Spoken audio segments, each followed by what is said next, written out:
Hello, hi guys! Magandang hapon sa inyong lahat. This is June Rodriguez from Masagari Channel, a faith healer, also matarder. So ngayong hapon, tingnan natin sabihin sa iyo ng ating mga gabay. So this is a special gabay for the month of October 25 hanggang October 31 for the sign of Cancer. So Cancer, welcome to my channel. Ano kayang messages, advices, and spirit guides ang ating masasaga for today's video? Kanino kayang energy or kaganapan sa buhay ng mga Cancerian ng ating mga kagilap? So guys, this reading is a general reading lamang. Hindi lahat makaka-resonate. Kunin lamang po ang makaka-relate sa inyo. And comment down below kung kaninong energy ang ating nasagap.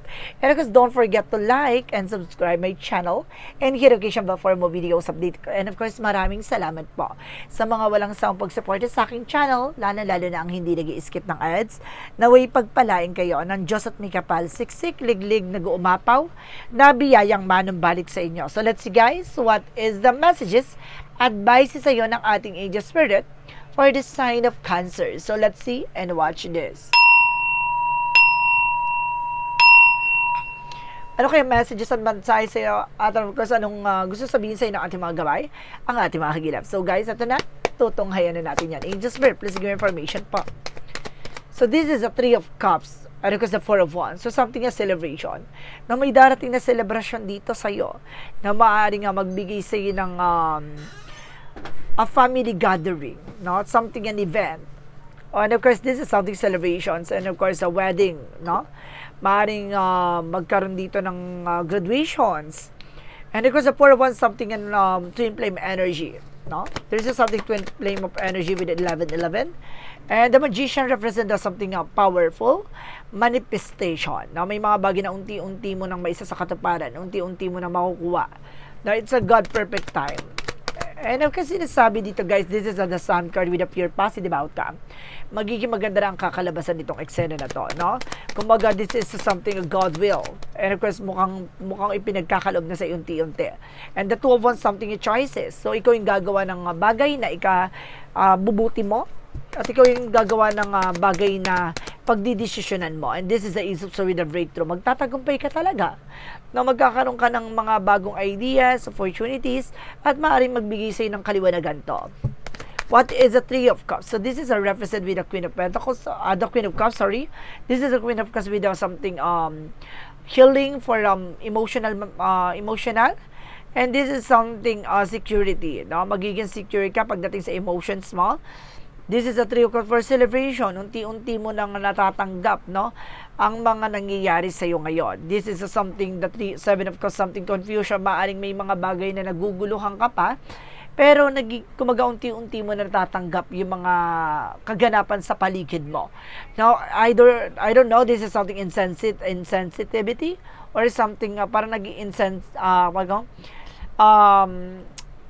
insensitive, na parang naging insensitive ka sa lahat ng nangyayari dito. So, let's see what is a Magician. Represent the Ease of Cups, something a new offer. Na may bagong pag-ibig if you are being single. If you are being taken, may maaring ibalik yung kilig or intimacy ng iyong person, no? Ng iyong pagsasama. The Sun card represent the 8 of Swords. There's a lot of negativities around you. Kumaga, you're feeling isolated because of your situations. Kumaga, maaaring nababalutan ka ng mga negativities or na maaaring kailangan nyo na kumawala for negative energies. So, what is the 2 of Wands? Represent what? There's a 6 of Cups, something a past person, no? May mga bagay na nangyari sa'yo from the past na maaaring kailangan piliin mo ng wasto at tama. Kailangan mo mag-isip ng mga bagay na makakabuti for you, no? So, let's see what is additional messages with the Ace of Swords. Represent what? The Wheel of Fortune. So, this is something good luck, no? Magiging maganda na ang eksena dito. Maaring iikot ang kapalaran sa'yo. Maaring magtagumpay ka na sa kung ano man larangan ng kagustuhan ng mga marating mo, no? Maaring magtatagumpay ka na. So, let's see what is additional messages. Represent with the 3 of Cups because the Queen of Cups. This is something a chariot card for taking action, no? Kumaga magkakaroon na ng something movement at development, lahat ng mga bagay dito sa iyo. So let's see what is the 4 of Wands. Four of Wands represents the Seven of Cups. So this is a Ten of Pentacles with a long-term success and long-term investment. Kung magkakaroon ka na ng pangmatagalang eksena dito, no, magdadala to sa'yo ng something celebrations. Na unti-unti nang magse-celebrate, unti-unti nang makakamtan mo yung mga bagay na gusto mong makuha.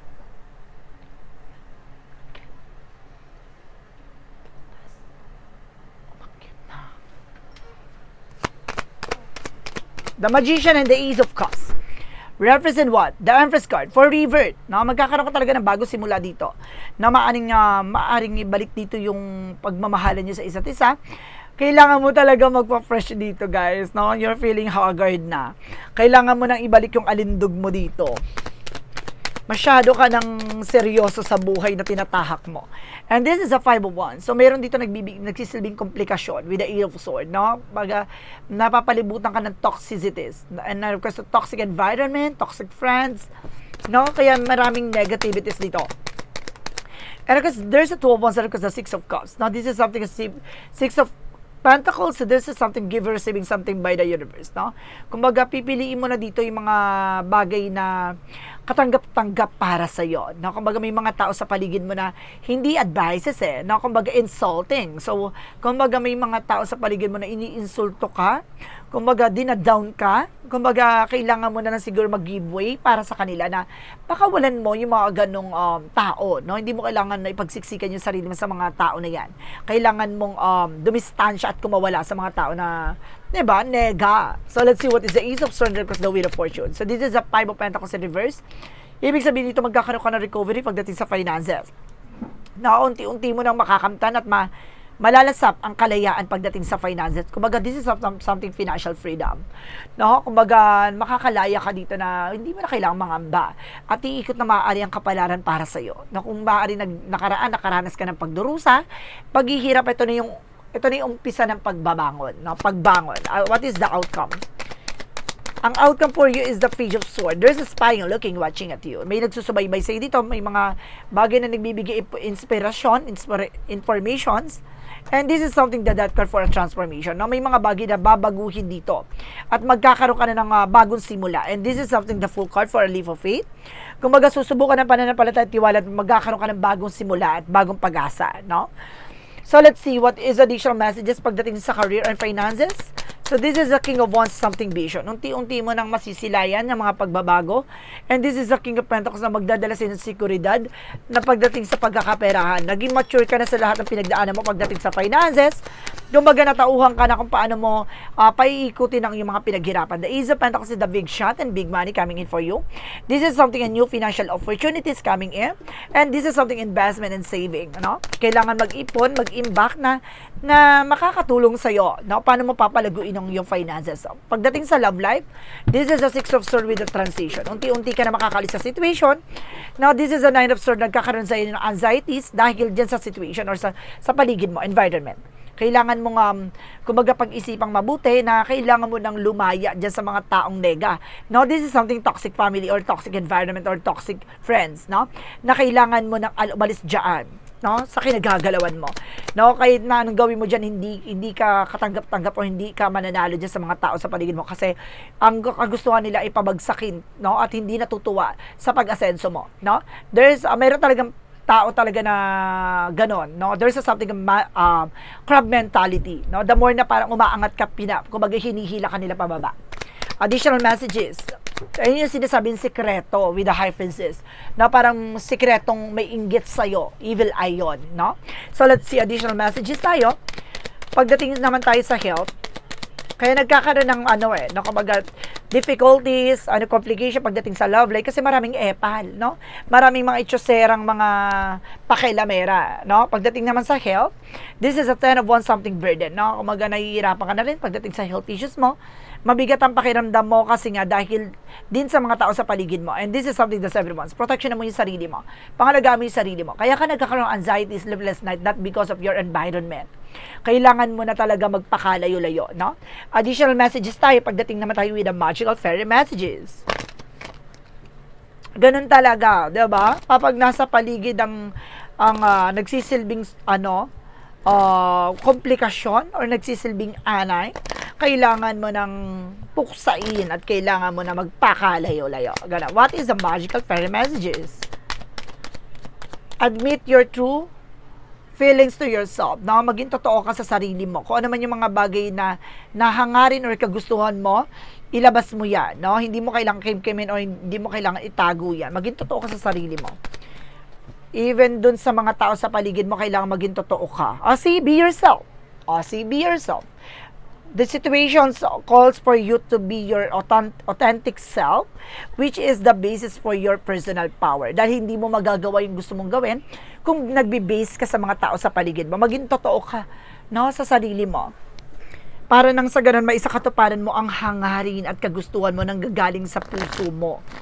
No? Kapag passion talaga or something na mahal mo yung ginagawa mo, mahal mo yung nasa sitwasyon mo, magiging powerful talaga. So, let's see what is a yin and yang oracle card. So, this is something limitation. See, limitahan mo yung takot at pangamba. Isa rin sa nagiging balaki dito yung takot mo. No? And this is something trust, the divine timing. No? Kailangan magtiwala na may mga bagay na ibibigay sa'yo on the right path, on the right directions. Kailangan mo magtiwala. No? And this is something self-love. See, kailangan mo mahalin yung sarili mo. Baka nakakalimutan mo yung sarili mo dito. Maaaring may nasa-sense ako na losyang ka na. No?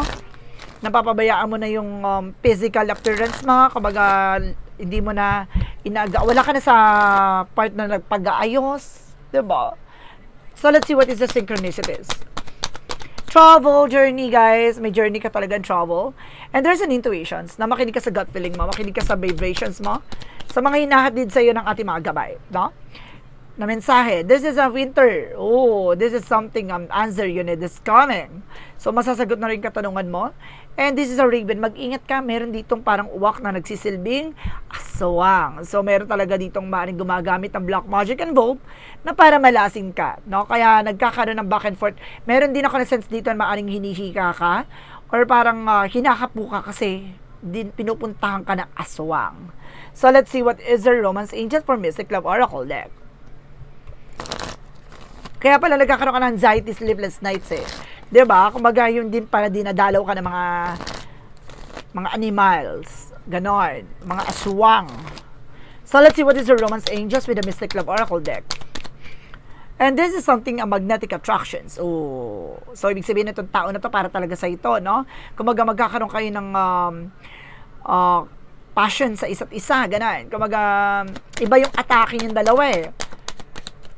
And this is something honesty, maging totoo at maging tapat ka sa sarili mo, no? At pati sa ibang tao, there's a love and sign. So may sinyalis talaga na love can exist, no?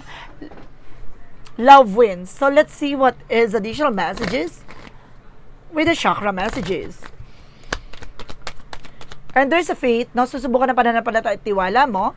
And there's a self-worth. Dapat alam sa sarili mo yung halaga mo. There's a threefold clarification with the self-love, no? Kumbaga, pinapakita dito talaga na papabayaan mo yung, diba, yung sarili mo. And there's a release. Kailangan mo nang pakawalan yung negative thoughts, negativities, and toxicities, no?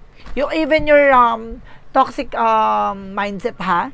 Meron kasi dito na parang napapabayaan mo yung sarili mo dahil din sa mga negativities na binabato sa iyo or nasa isip mo lamang. Additional messages with an angel spirit.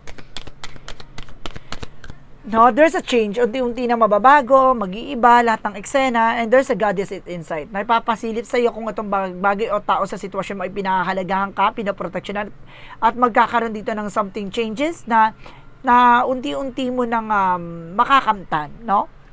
Ang lahat ng pagbabago. And this is something movement. Gagalaw na ang eksena. So, ibig sabihin, unti-unti nang nangyayari. It's happening right now. For the angel's answer, represent what? Don't stop. Huwag kang hihinto, ha? Remain positive. Panatiliin positibo ka dito sa lahat ng eksena. And forgiveness. Diba? Kung sinasabi dito, kailangan mo ng kapatawaran. No? Kailangan mong pakawalan, bitawan ang ngit-ngit at galit sa puso mo. Kasi magsisilbing balakid yan or blockages. For the Archangel Michael messages. One more card, please. Okay. So, Archangel Michael to help you for your situation, no? Humingi ka ng ating gabay sa ating Archangel Michael para makalis ka sa situation mo. And your children are watched over by angels. Na ginagabayan daw yung mga anak ng ating mga anghel. And positive thought create a positive result. No? Kailangan mong panatiliin positibo sa lahat ng eksena, sa lahat ng ikot ng paa mo. Kailangan positibo ka. For the energy, Fifth tsaka Archangel Gabriel by intuition. Binibigyan ka ng paalala, binibigyan ka ng matalinong pamamaraan para masagot lahat ng katanungan mo with the goddess inside. Kasi may mga pasilip na makita mo ang katotohanan sa likod ng mga tao o kasilungaling sa paligid mo. And there's a happy family. Magiging masaya ka dito. And this is something, the guardian and the gate for discoveries and the anxieties. Pakawalan mo ang nagbibigay lungkot sa utak at isip mo. No? This is something illusion or delusions. Additional Monsology. Show the world the real you. Ipakita mo sa mundo kung sino ka talaga, no? And of course, sinasabi dito, there's a don't let your past hold you back. Huwag mo na balik-balikan na nakaraan. Kapag nangyari na yun ang nakaraan na yun, at nagsilbing sakit at sakripisyo sa'yo, at maaaring nahirapan ka doon sa situation na yun, pakawalan mo. And this is something, nothing will come in this situation. Walang mangyayari sa situation kung hindi ka magtitake ng action at hindi ka gagalaw at hindi mo babaguhin ang perspective and of course, mindset mo. So, let's see what is additional messages. Pero kasi sinasabi dito with the health, talagang magkakaroon ka dito ng parang freedom for health issues, no?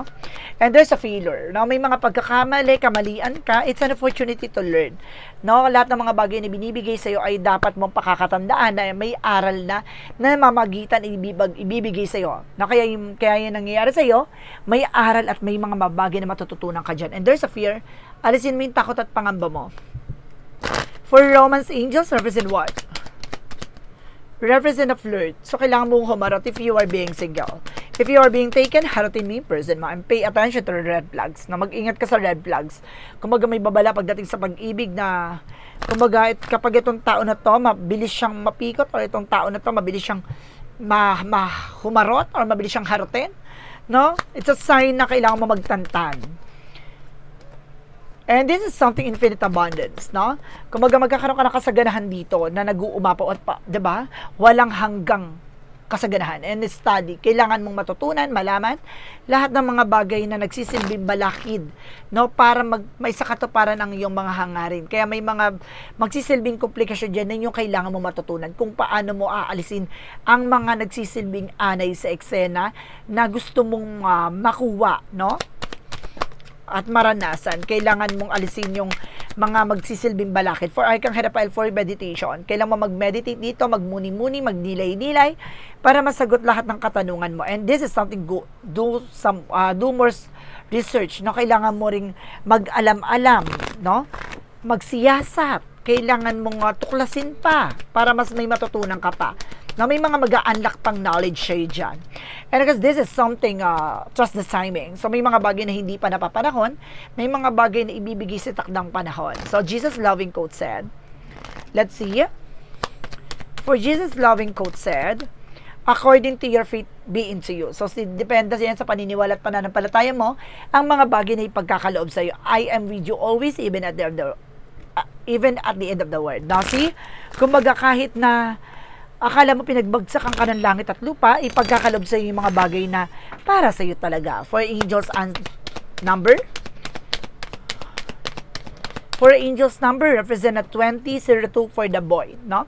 May mga bagay na kailangan kang iwasan, tigilan, and you have more control over your life than you realize. Learn and execute what interests you, turn things around, it get better with the time. There are plenty of friends to make, so chill out, have fun, and open up, go outside, no? Kailangan mong maging matalino, no? Sa mga magiging decision mo. Kumbaga, hindi mo kailangan mag-stick dun sa isang situation, bagkos kailangan pakawalan para wala kang may isip na kung ano man o magsisilbing depression. So, let's see what is the messages of life. Represent what? Messages of life represent what? Represent awareness, no? Pag-iingat, no?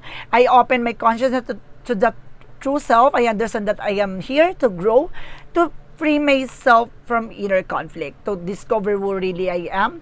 Today, I really release illusions and the limitation of the material world in order to elevate my being towards the eternal light. I grow stronger and stronger as I explore the wonderful being that I am, no? Unti-unti mo na natutuklasan sa sarili mo lahat ng mga bagay na kailangan mong maunawan at malaman, no?